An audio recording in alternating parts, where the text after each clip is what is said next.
Ok, ¿qué tal? Bienvenidos a un nuevo video de neumología. Aquí voy a hablar de EPOC. Entonces, vamos a comenzar.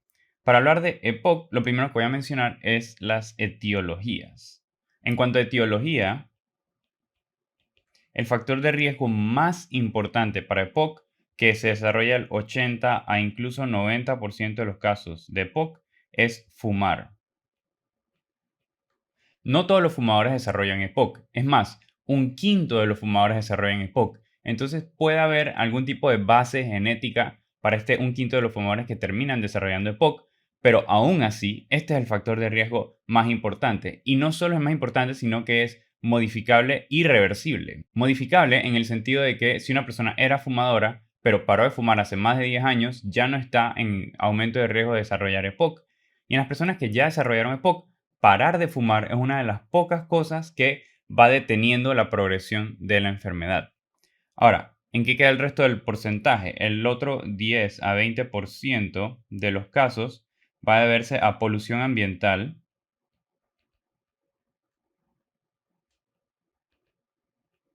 Por ejemplo, personas que viven en ciudades o en áreas que están constantemente expuestos a algún tipo de polución ambiental, o incluso pues personas que tienden a cocinar mucho con leña ya en lugares más del campo y están constantemente expuestos al humo de la leña, por ejemplo también, o otras causas pueden ser genéticas. En genéticas, considerar deficiencia de alfa-1 antitripsina, ese es bien importante, lo voy a mencionar ahora más adelante, o otras enfermedades como discinesia ciliar primaria o síndrome de Cartagena también.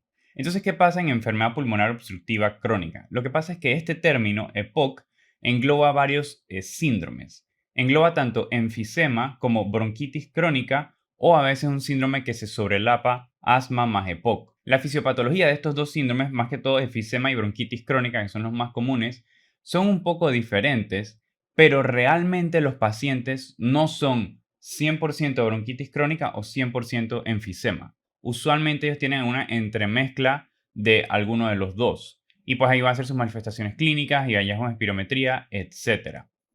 Entonces, ¿en qué se diferencian estos síndromes? Bueno, vamos a decir que esto es un alvéolo normal. Entonces, vamos a hablar de bronquitis crónica. En bronquitis crónica, lo que sucede es que el irritante, usualmente el humo del cigarrillo, el 90% de los casos prácticamente, causa pues irritación de las vías aéreas terminales, más que todo en esta área.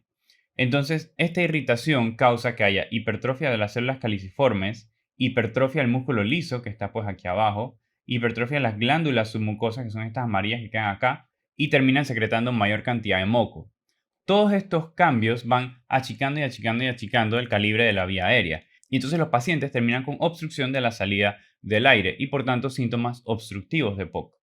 Por otro lado tenemos el subtipo de enfisema. ¿Qué sucede en enfisema? Bueno, a diferencia de este alvéolo que era normal, ven que aquí las paredes de los alvéolos están rotas. Entonces, vamos a decir que yo dibujara un capilar. Los capilares van pasando entre estas paredes y así es como van haciendo el intercambio gaseoso. Pasan por las paredes y bueno, vuelven a terminar del otro lado del capilar. Entonces, ¿qué es lo que sucede aquí? Lo que sucede es que el intercambio de gas va a estar afectado, porque como las paredes de los alvéolos están rotas, entonces aquí hay oxígeno y el oxígeno llega al alvéolo, pero los lugares donde las paredes de los alvéolos están rotas, por ejemplo, esta área aquí, esta área aquí, esta área aquí, no se da el intercambio gaseoso o no se da como debería darse. Entonces, ¿qué termina pasando? Como no hay adecuado intercambio gaseoso, lo que termina pasando es que se empieza a acumular el CO2. No lo puedo botar enteramente porque no tengo paredes de algunos alvéolos. Y por otro lado, no se da adecuadamente el intercambio de oxígeno. Entonces va habiendo cada vez menos y menos oxígeno.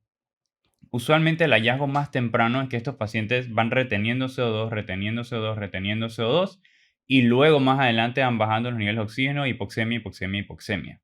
Entonces, habiendo hablado un poco de la fisiopatología, vamos ahora a hablar de algunos hallazgos histopatológicos.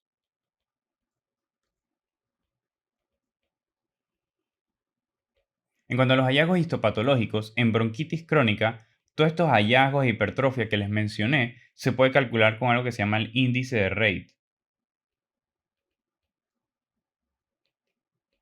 Ese en un corte de un bronquiolo.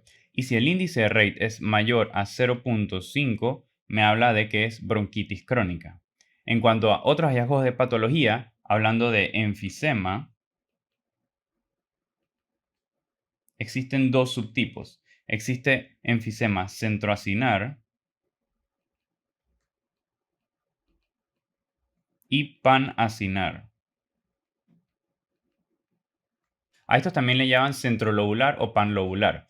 ¿Cuál es la diferencia? Bueno, el centroacinar, ese es el que es común en fumadores. Y usualmente se ve en los lóbulos superiores. Y por otro lado está el enfisema panacinar. Este es menos común, pero se halla asociado a deficiencia de alfa-1 antitripsina, AAT de las siglas en inglés. Y este se ve en los lóbulos inferiores. ¿Cómo diferencia entre centroacinar y panacinar? Bueno, centroacinar vamos a ponerlo con la C aquí y panacinar vamos a ponerlo con la P acá. En centroacinar, si me imagino el acino, lo que está afectado es la parte del centro del acino, pero la parte terminal está todo bien. Entonces, esto que les pongo rojo es lo que está afectado. Entonces, lo que se puede imaginar es que la persona inhala el humo del cigarrillo, afecta a todo lo que es pues, las vías respiratorias, bronquiolos, todo lo demás, y en el mismo acino afecta la parte del centro del acino, pues porque ahí es donde está más afectado el humo, pero a las partes pues, más terminales quizás no llega tanto. Por otro lado, tenemos el panacinar, que si uno dibuja el acino, básicamente todo el acino está afectado. Todo y afectado igualmente. Este lo colorearía en azul. Y entonces, ¿cómo se explica este? Bueno, si yo tengo deficiencia genética de alfa-1 antitripsina, que ahorita le explico cómo es el mecanismo más adelante, entonces es una afección global, o sea, no depende de un irritante, no depende hacia dónde llegue el humo en el acino, sino que es algo global. Entonces, por tanto, tengo los hallazgos globales. Lo otro es que el centroacinar es predominantemente en los lóbulos superiores, entonces pueden recordar como que el humo sube y por tanto, centroacinar en fumadores predominantemente en lóbulos superiores, panacinar lo opuesto, alfa-1 antitripsina, lóbulos inferiores. ¿Cómo va a ser la clínica? Vamos a dividir esta parte acá. Al final, como les dije, los pacientes no tienen 100% enfisema o bronquitis crónica, entonces los hallazgos son entremezclados. Primero, los pacientes van a tener tos productiva con moco crónica. También van a tener disnea. Y hallazgos al examen físico de obstrucción.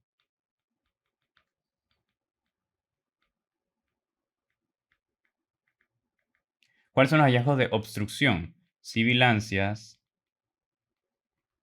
fase expiratoria prolongada, ruidos respiratorios disminuidos o incluso podría hasta ser silentes y posiblemente hasta crépitos o roncus en la auscultación. A medida que la enfermedad va avanzando, uno empieza a tener síntomas extrapulmonares. Avanza.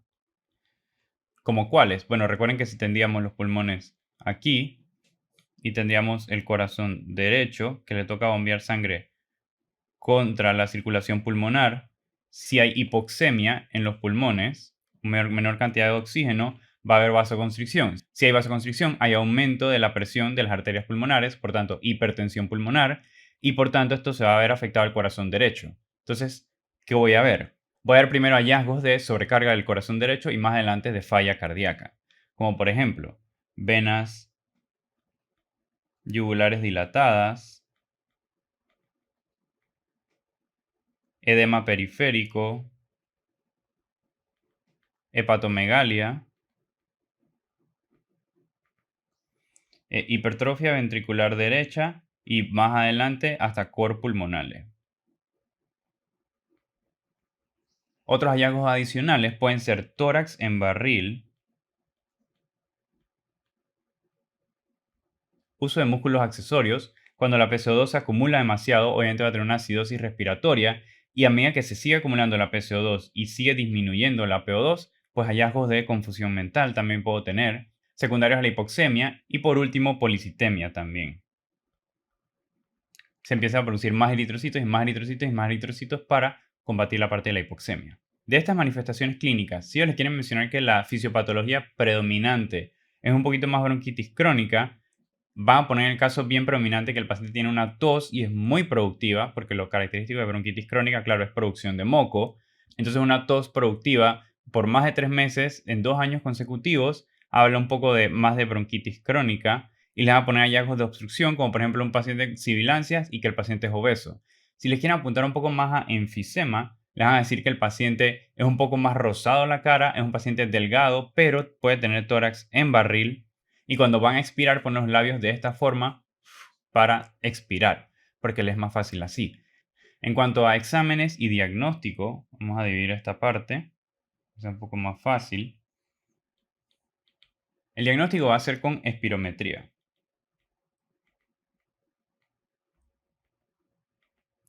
Voy a ver la FEV1 disminuida y también la relación de FEV1 sobre FVC menor a 70%. ¿Qué otros hallazgos me apuntan hacia bronquitis crónica? En esta misma espirometría, como en asma les había hablado de que es reversible, es decir, le doy un broncodilatador, salbutamol, y mejora la FEV1, esta es, a diferencia, no reversible. Significa que si le doy un broncodilatador,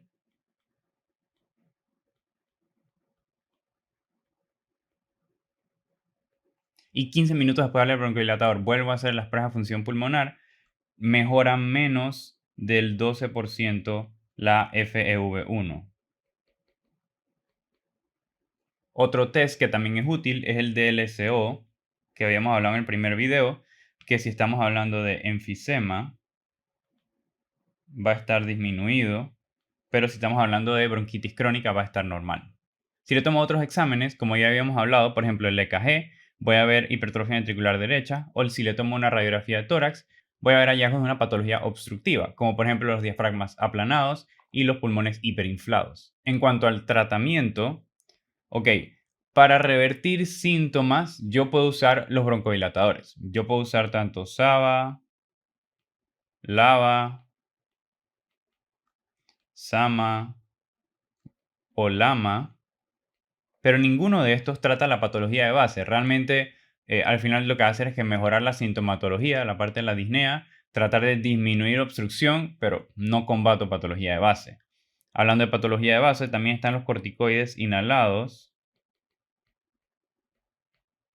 que les puede ayudar un poco más en la sintomatología, pero igual tampoco trato la patología de base. Entonces, al examen, ¿qué le interesa en cuanto a EPOC? Solo las cosas que mejoran morbimortalidad. ¿Y qué mejora morbimortalidad en EPOC? Bueno, principal, número uno, cesar de fumar. Si el paciente es un paciente fumador, que pare de fumar. Eso es lo más importante. ¿Qué va a hacer que pare de fumar? Vamos a decir que un paciente, esta fuera su FEV1, lo que pasa es que la FEV1 normalmente con la edad va bajando, un porcentaje porque es relativamente normal. En los pacientes fumadores, esta FEV1, vamos a decir que iba bajando, iba bajando, iba bajando, y aquí empezó a fumar, F de fumar. Entonces la FEV1 baja más drásticamente, y a medida que baja más, entonces peores, claro, van a ser los síntomas, la obstrucción y las complicaciones. Entonces si el paciente, en otra gráfica, igual FEV1, vamos a decir que él iba bajando normalmente, empezó a fumar, aquí F, pero aquí paró de fumar. Entonces, aunque sigue bajando la FV1, se regula y no baja tan drásticamente. Entonces, esto, claro que mejora la patología de base. Entonces, parar de fumar es esencial en estos pacientes. Dos, que también le interesa el examen, las vacunas. A los pacientes con EPOC hay que darle vacunas especialmente de patologías pulmonares. Es decir, que al examen le interesa mucho que un paciente con EPOC tenga su vacuna de neumococo. En cuanto a neumococo, tenemos dos vacunas, la que es polisacárida o PPSV23. Esta se le da a todos los pacientes mayores de 19 años con EPOC, o sea que si el paciente tiene EPOC, de una vez la polisacárida, y la otra es la conjugada PCV13, y esta se le da a los pacientes mayores de 65 años. Es decir, que si el paciente tiene mayor de 65 años, requiere las dos vacunas de neumococo. Se les pondrían pues aparte, pero igual requiere las dos. Y por otro lado, la vacuna de la influenza, todos los años. Y tercero, al examen le interesa oxígeno suplementario, O2 suplementario. ¿Qué es lo que pasa? Lo que pasa es que si los pacientes están hipoxémicos, van a hacer vasoconstricción pulmonar, hipertensión pulmonar, falla cardíaca derecha, todo lo que ya hemos hablado. Entonces, hay que evitar que los pacientes estén hipoxémicos. ¿Cuál es el criterio o cuál es la indicación? La indicación es que si los pacientes tienen una PaO2 menor a 55 o una oximetría de pulso SaO2 menor a 88%, hay que darle oxígeno en casa. O2 en casa. Entonces, esto también es bien importante porque esto también mejora morimortalidad, previene hipertensión pulmonar, por ahí millón complicaciones cardíacas. Entonces, estas tres son las tres cosas que le interesa al examen: cesar de fumar, las vacunas y oxígeno suplementario en caso de que el paciente lo necesite. Ahora, para finalizar, vamos a hablar de deficiencia de alfa-1 antitripsina. Ok, ¿por qué es tan importante esta molécula? ¿Qué es lo que pasa? Lo que pasa es que en el pulmón la degradación de proteínas es una balanza. Y no solo en el pulmón, también en otras partes del cuerpo, pero es predominante en el pulmón. Por un lado, tenemos las proteinasas, que estas van a degradar proteínas. Por otro lado, tenemos alfa-1 antitripsina, que las siglas son AAT. Estas van a frenar la degradación de proteínas por las proteinasas. Entonces, esto es un balance. En una persona normal, pues hay degradación normal de proteínas y por otro lado, alfa-1 antitripsina que frena que no ocurra demasiado. En una persona fumadora, vamos a poner F aquí de fumadora, en los fumadores el humo del cigarrillo va a estimular a que los macrófagos produzcan más proteinasas. Entonces, como los macrófagos producen más proteinasas y más proteinasas, la balanza cae de este lado, hay exceso de degradación de proteínas y este exceso de degradación de proteínas se termina viendo como un enfisema. Básicamente se destruyen las paredes de los septos de los alvéolos. Entonces, eso pasa en los pacientes fumadores. ¿Qué pasa en los pacientes que tienen deficiencia de alfa-1 antitripsina? Lo que pasa es que el mecanismo contrarregulatorio para las proteinasas no existe. Entonces, si las personas tienen deficiencia de alfa-1 antitripsina, de vuelta a la balanza cae del lado de las proteinasas y por tanto hay exceso de degradación y degradación y degradación de proteínas, y de esa degradación de proteínas incluye los septos de los alvéolos, que se ve como un enfisema panacinar. Entonces, eso es lo que ocurre. En deficiencia de alfa-1 antitripsina es una condición genética. Los pacientes se van a presentar no tan jóvenes porque esto es algo que va durante la vida del paciente. Entonces, ellos se van a presentar con EPOC, pero se van a presentar con EPOC en etapas más tempranas de la vida. Usualmente un paciente pues, normal de EPOC se presenta a los 55, 60, 70 años, etcétera, con historia de haber fumado pues muchísimo tiempo. Por otro lado, un paciente con deficiencia de alfa-1 antitripsina se va a presentar con los hallazgos de EPOC, pero como a los 35, 40 años. Y otra cosa que va a tener la historia es que casi no fumó o no fumó en lo absoluto durante su vida.